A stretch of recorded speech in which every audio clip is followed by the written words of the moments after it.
Time था उल्टा के बनने का, जब वो उल्टा बनने वाला था, मीन्स आधा टाइम था, मीन्स बांस के पंछी का। एंड जब उस टाइम पे मुझे पहली बार एक कह सकते हैं कि एक मुझे एक फ़िल्म का पता चला था जो यू नो व्हाट की लाइफ चेंजर भी हो सकती है, किसी किसी बंदों की लाइफ में इम्पैक्ट लाई थी। एंड उसी का मुझे पता चला था बेसिकली। एंड उससे मैंने बहुत सारी चीज़ यू नो व्हाट सीखी थी, एंड देन उन्हें अप्लाई भी करा था और देखा भी था कि रियलाइज़ करते वक्त कि ये ऐसा होता है। एंड जो पहली चीज़ थी, नंबर 1, पहले उस मूवी का नाम बताता हूँ मैं, वो थी फाइट क्लब। एंड उस मूवी को मैंने लगभग 10 बार देख लिया है, हिंदी में और इंग्लिश में भी, दोनों टाइम्स में, तो 10 बार देख लेता। एंड और मुझे डायलॉग बहुत याद हैं, कि उसके याद हैं, एक था स्लेव्स हैं हम वाइट कॉलर्स के साथ और चीज़ों को कट रहे हैं हम, पता नहीं क्या था, आई डोंट नो कैसे स्लेव्स वाला, आई डोंट नो कैसा डायलॉग था उसका, मुझे डायलॉग ज़्यादा याद नहीं है।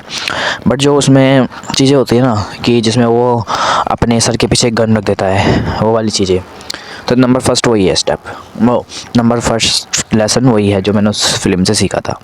वो था कि सर पे कोई बंदूक तान देता है एंड काम नहीं होता है।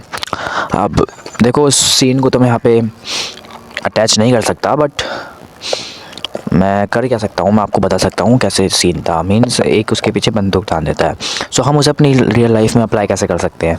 अब देखो ऐसा मेरे साथ बहुत बार हुआ है।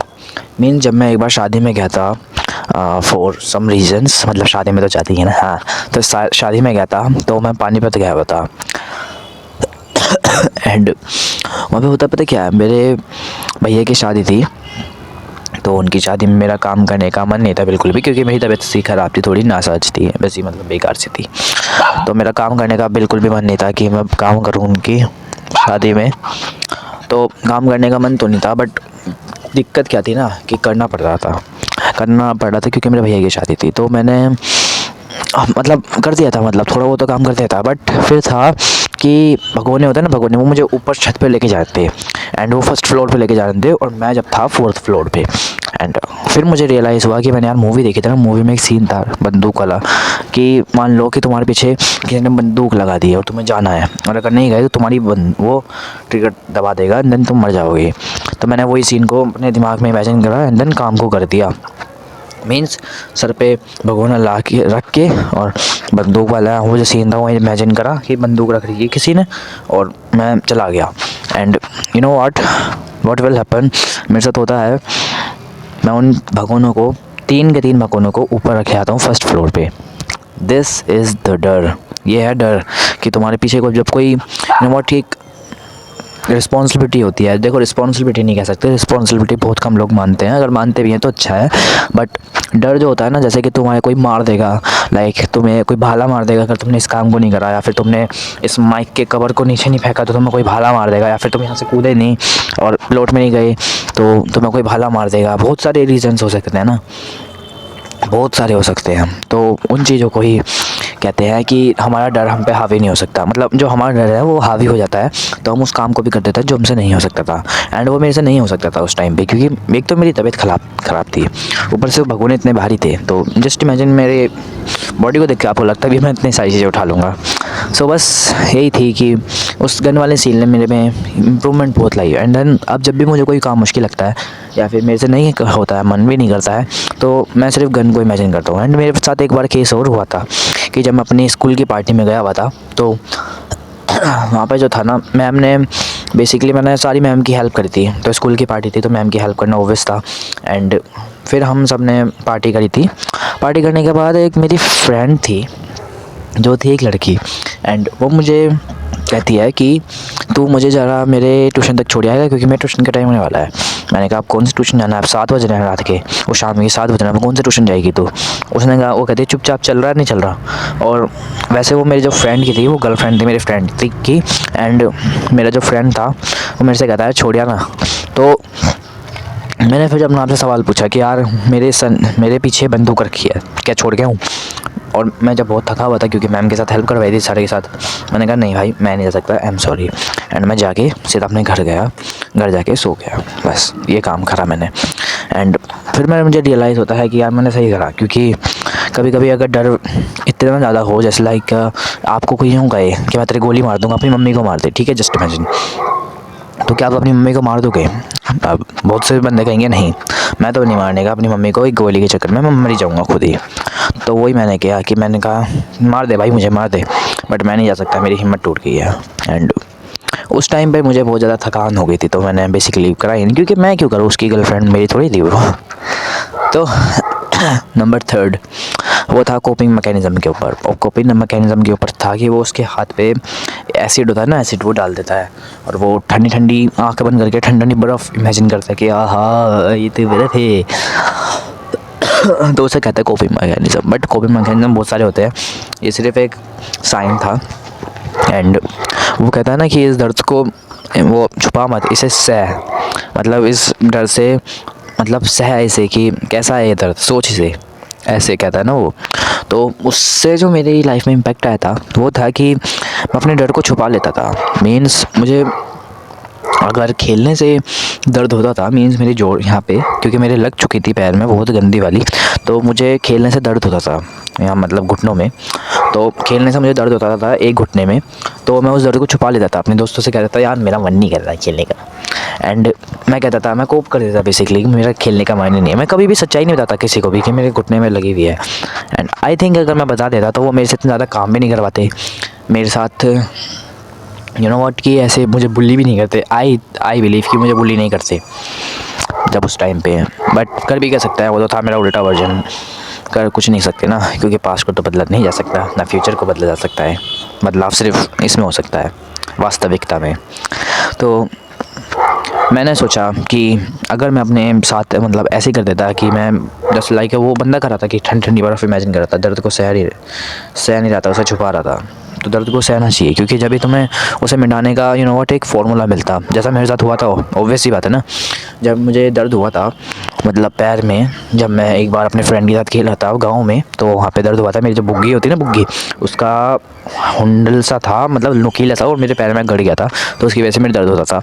एंड जब मैं फिर से गाँव में आया था, तो मैंने वहीं पे अपना ट्रीटमेंट करवाया था, मेरी मम्मी ने वहीं पे उस गाँव में। एंड देन बहुत अच्छे से मेरा ट्रीटमेंट हुआ था पैर का। एंड आई बिलीव कि मैंने अपने दर्द को छुपाया नहीं, मतलब मैंने सहा था उसे, और फिर छुपाया नहीं था, मैंने सबको कह देता जब भी मुझे सॉल्यूशन मिल गया था। क्योंकि मैंने जो था ना, मेरी मम्मी से छुपाता था कि कहीं मेरी मम्मी मारेगी नहीं मुझे। मतलब जो मेरी नानी थी उन्हें तो पता थी, बट उन्होंने अपनी बेटी को नहीं बताई थी, मतलब बेटी नहीं कह सकते, मतलब ऐसी नानी थी, पड़ोस की नानी थी, लोग मेरी सगी नानी थी, उन्हें भी नहीं पता थी ये बात। तो उन पड़ोस की नानी ने बस मेरा ऐसी थोड़ा सा पट्टी सी बांधी थी बस। एंड मुझे बहुत ही दर्द हो रहा था। सो जो मेरी मम्मी थी उन्हें मैंने बताई नहीं थी, क्योंकि जब मेरी इतनी सीरियस भी बीमारी नहीं थी पैर में कि चला ही नहीं जा रहा है, या फिर खेलने में ही दर्द हो रहा है। बट जब मैं फिर से गाँव में गया था, जब मेरे से खेला भी नहीं जाता था, मतलब भागा तक नहीं जाता था, चला नहीं जाता था, जब मैंने अपनी मम्मी को हार के बताई कि मम्मी मेरे पैर में लगी थी 1 हफ़्ते पहले, और फिर मेरी मम्मी ने कहा चल हराम चल उसके वहाँ चल डॉक्टर के, जब उन्होंने मेरा ट्रीटमेंट करवाया। तो यही मेरी लाइफ में इम्पैक्ट लाई थी ये वाली चीज़। एंड फिर number third, God's hates you वाली जो बात थी, वो मुझे जब रियलाइज़ हुई थी, तो बेसिकली हुआ क्या था ना, गॉड्स हेट यू वाली तो बात अलग हो गई कि गॉड तुम्हें हेट करते हैं, ऐसा कभी हो नहीं सकता, सब भगवान के बच्चे हैं। तो जो बात थी वो थी मेरे एक फेवरेट ताऊ की। अब ताऊ वो कैसे कहूँ मैं, जब मैं छोटा था ना, तो मान लो मत मैं था 8 साल का था, हाँ 8 साल का था। एंड मैं अपने गांव में जाता था, मतलब नानी के यहाँ। तो नानी के जब मैं जाता था, बहुत ज़्यादा जाता था, तो मेरी एक ताऊ से फ्रेंडशिप होती गई थी। एंड मेरी मम्मी जो थी ना, मेरी मम्मी यूँ कहती थी कि जाओ उनके चला जाओ, उनके तेरा दोस्त है, मतलब मेरी उम्र का ही, वहाँ पे एक लड़का भी था छोटा सा, उनका पोता था, तो उसके साथ में खेलता था। और जो ताऊ थे ना, वो हमें चाय भी पिलाते थे अपने घर पे, एंड देन बहुत हमारी जो हम कहते थे वही बनवाते थे घर पे। तो मेरा जो था उनसे बहुत ज़्यादा लगाव हो गया था, क्योंकि छोटे बच्चे का तो हो ही सकता है ना लगाव। तो मेरा बेसिकली वैसा ही मेरे साथ मेरा लगाव हो गया था उनसे। लगाव होने के बाद फिर मतलब कुछ टाइम आता है एक शादी का, जब मैं कहता हूँ कि मैं अपनी मम्मी को मना कर देता हूँ, मैं कहता हूँ मम्मी मैं नहीं जाने का गाड़ी में, मामा की आप चली जाओ। तो वो कहते हैं क्यों पागल है, क्यों नहीं जा रहा। मैंने कहा मम्मी मैं नहीं जाने का। एंड फिर मैंने उन पे, तो ताऊ थे ना, उन पे बिलीव कर लिया था कि ये मुझे लेके चलेंगे बाइक पे अपने बेटे की। बट जब उनका जो पोता था ना, उन्होंने उसे बिठा लिया था। एंड देन मुझे यूँ कहते था कि तू मत जा, चल अपनी मम्मी के साथ जाइयो। एंड फिर मेरा जो था उन पे जितना गंदा वाला विश्वास टूट गया था। मैं 2 दिन तक मैं उनके मतलब यूँ सोचता था यार कैसे ताऊ थे नहीं मेरे, इतने अच्छे थे एंड बहुत हराम थे वो। मतलब हराम भी नहीं कह सकते, वैसे तो उन्हें अपने पोते से प्यार होगा ना, क्योंकि वो उनका वंश आगे बढ़ाएगा, मैं थोड़ी बनूँगा। तो बेसिकली उन्हें अपने पोते को ज़्यादा लाइक करते थे कंपेयर टू मेरे। मुझे इतना लाइक नहीं करते थे, मतलब अपने पोते को लाइक करते थे और मुझे उसके साथ ही खिलाते थे ना कि वो भी खा रहा है वो भी खा रहा है, तो वैसे। तो फिर मेरा जो विश्वास टूटा था ना उन पे से, फिर मैंने कभी मतलब आई डोंट नो, मेरा मन ही नहीं करता था, बचपन से मेरा मन नहीं करता, अभी तक मैं उनसे सही से बात भी नहीं करता हूँ। अपनी नानी के जाता हूँ तो फिर नानी के यहाँ से दूसरे मामा के चला जाता हूँ, फिर ऐसे ऐसे चला जाता था। एंड देन उनके घर कभी नहीं गया मैं आज तक। एंड जो लड़का था उससे भी मेरी फ्रेंडशिप टूट गई थी। सो वही था कि गॉड हेट्स यू वाली। अब तुम इसे कह सकते हो uncle hate you for Aarav, ऐसे भी कह सकते हो। हाँ तो यही थी कि मेरी बात की हेट यू वाला हमें पता लग गया था कि कोई हमारा नहीं होता है, सब हमें इनसिक्योर ही करते हैं बेसिकली। कि तुम जाके मतलब एक तो है पहले तुम एक्सेप्ट नहीं करेंगे। अब तुम्हारे पेरेंट्स तो करेंगे, मैं तुम्हारे पेरेंट्स को नहीं कह रहा हूँ, बट यू नो व्हाट कि पेरेंट्स भी इनसिक्योर ही करते हैं जहाँ तक देखा जाए। कि अच्छे नंबरों के पीछे कि तो अच्छे नंबर क्यों नहीं लाया, यूँ नहीं कहते कि अपने नंबरों में खुशी ढूंढ। अगर मान लो तुम्हारे 40 नंबर आए तो यूँ थोड़ी कहते हैं कि 40 में ही रहे बेटा, खुश रहे आराम से, तो 40 तो लाया, ऐसा नहीं कहते ना। यूँ कहते हैं कि 60 ला, 100 ला, 99 ला, 91 ला, ऐसे ला, ऐसे कहते हैं ना। सो इनसे इनसिक्योरिटी कहते हैं, और इनसिक्योरिटी से बहुत सारी चीज़ें होती हैं डेवलप। सो बाय, यही थी फाइट क्लब के ऊपर फिलोसफी कह सकते हो, या फिर तुम टिप्स कह सकते हो जो मैंने अपनी लाइफ में रियलाइज़ करी थी। बट ऐसी बहुत सारी हैं जो मैंने बहुत सारी रियलाइज़ की हैं, और देन रियल लाइफ एक्सपीरियंस भी देखा है उनका, और मैं उस पर फिर से वीडियो बनाऊँगा एक फाइट क्लब पे। सो बाय, मोल्टा जा रहा है।